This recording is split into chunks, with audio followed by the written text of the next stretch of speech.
Hey guys, it's me Tilly, back with another V4 video for you guys. So today I want to talk about master crafting. There's 3 topics for today. First, what is master crafting? Second, how did I get there? And third, what are the benefits?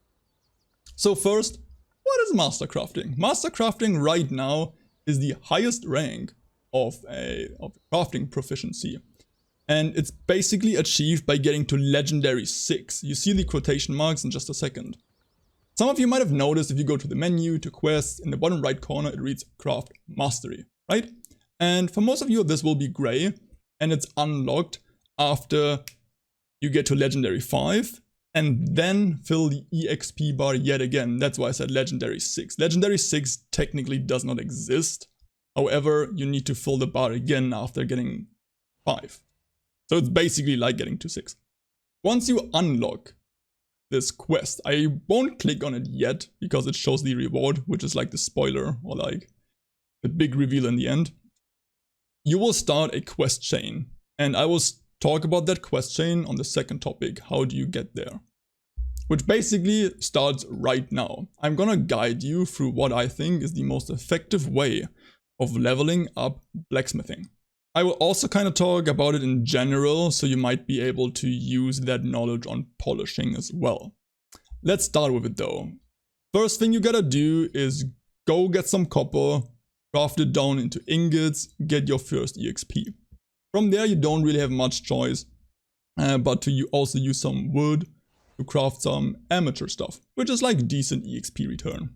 You will repeat that until you reach Junior 1, because Junior 1 will allow you to process iron and wilted leaf tree. By the way, acquiring these, it's best used, or it's recommended to use your companions very early on. Like, gathering these yourselves is not worth it.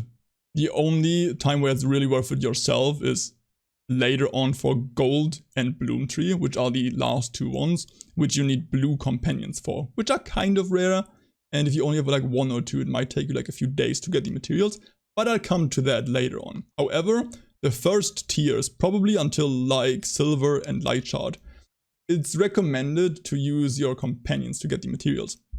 So basically, get a lot of iron, get a lot of wilted leaf, and process them down. Get EXP and get EXP and rinse and repeat. Because the recipe that you are aiming for is the artisan staff or the artisan main weapon. As you can see right here, you need 3, 3, 2, 2, which basically means you need 10 processed materials. Each processed material, doesn't matter the grade of it, needs 50 of its raw material to be crafted. So you basically need 500 raw materials to get 1000 EXP. Do not do the mistake of crafting the sub-weapon, because it's only 1/5 of the EXP, while being like, what is it? You need 6 instead of 10. Somebody do the maths right here, right? But 6 materials are 200 EXP on the sub-weapon, while 10 materials are 1000, which is obviously way more worth it.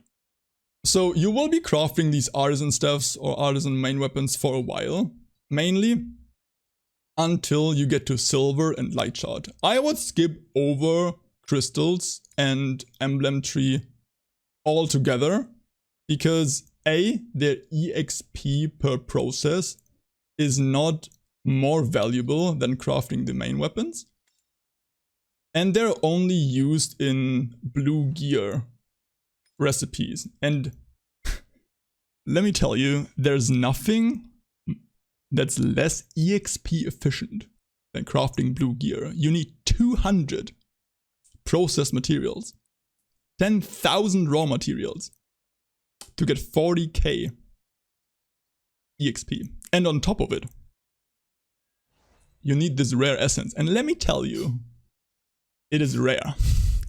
I have not come across one yet. But hey, maybe I'm just unlucky, that could actually be the case.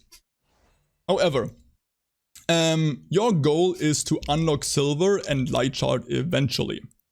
And silver and light shard, again, You'll gather them, and then you process them down until you reach Legendary 1. That's literally how you go from Expert to Legendary 1. It's the most efficient material EXP thing that you can do. However, you need to stop using silver and light shard for EXP once you reach Legendary 1. I'll come to that in a second. From Legendary 1 to Legendary 6, you'll need to process down gold and bloom tree. The most efficient way to get your EXP again. It took me like 200 crafts, which is around 1 million EXP, right? But just know 200 crafts of either gold or bloom tree will get you to your master quest. And that's basically where our next point starts. The master quest. You will be asked to craft 100 silver ingots, 100 light shards, 100 gold ingots, and 100 bloom trees. And that's why I said you wanna stop using silver ingots once you are Legendary 1. Because you obviously get way more. Like if you compare it, it's crazy. You need 50 material for 5k, and here you need 50 material for 400. And if you gather by yourself, you get the same amount. It doesn't matter if you gather the highest rank material or if you gather like copper. It will take you the same time to get 50 of them. That's why gold is so much more valuable, obviously, than silver. And you want to use these two materials, basically. The only way, or the only place to get gold and bloom trees is the lunar volcano. And that's basically where like the tricky thing starts. In order, I'm gonna open the map real fast to explain it a bit better for you. So, where I would farm silver and light shard, there's two places. There's either the regular volcano or the lunar desert. The reason for the lunar desert being so much better is because you can utilize green companions. On the regular volcano, you need blue ones to basically get the same material. That's like a trick you can always use for like most of your materials. To go to like a lower level zone, but to get higher tier materials. So that's where I just sent like, yeah, this time only one. But that's where I sent like 4 of my green gathering companions. And they always came back with like 400 light shards. Which it only took me like a day or two to gather all of these materials with my companions. And then obviously talking about gold and bloom tree. There's some few spots like this one up here where you get bloom tree, or in the bottom left I think this one gives you gold, yeah. But as I said, you do need blue companions to actually get these materials. Or, as I said, you could gather them yourself. But Lunar Volcano on some servers is a dangerous place to go AFK on. That's all I'm gonna say.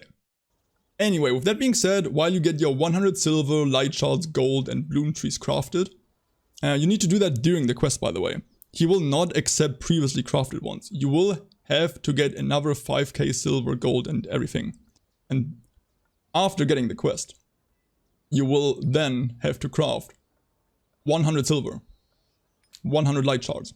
And whenever you do complete one of these tasks, whenever you complete 100 silver ingots, you will get a master silver ingot.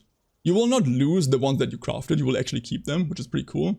But if you go to production and to the gloves, which is kind of a spoiler for what the quest will give you, you can see the exchange button right here. And as you can see, usually for all of the Brellan gear, you can see it's 500 silver ingot, right? For all of them. However, for the gloves, you can exchange it for this master silver ingot. And that's literally what you get from the master quest. You will even get the mega rare brilliant shining gathering essence. You will get the blacksmithing shining one, I think. And with that being said, getting those 400 ingots slash what are they called, logs or whatever, you will get yourself another free piece of Brellan gloves. Just spoiling polishing for you real fast. For polishing, it's the belt. As you can see, you can exchange them just the way you did on the gloves. However, there's one more benefit that I need to talk about, and you probably guessed it, it's time for us to click the Craft Mastery button. This is basically what it looks like. You see there's 3 different spaces for blacksmithing, polishing, and alchemy. Obviously, the one in the middle and the one on the right now are still locked for me since I'm still leveling these 2. But on the far right, you can read Blacksmithing Master. Crafting has a chance for great success. And then it's getting like kind of small, so I'm just gonna tell you. Whenever you craft something and it is greatly successful, it will not be bound to your character. You will be able to trade it, you will be able to sell it, right? If you go to the production tab, you can see literally everything. Bound. It's not gonna be the case once you are a master at blacksmithing. I'm gonna expect polishing to have the same benefit, but basically, if you take a look at the marketplace right now, Brellan gear is still very, very expensive. And it's gonna take you actually a while to craft or to gather all of the materials that you can see. Is it worth it? Hardly so. Like, I'm pretty sure you get more Brellan gear if you just hunt down epics and blues in the volcano. But for all of us life skillers, it's like something, right? It's gonna be a big pain to farm these epic stones.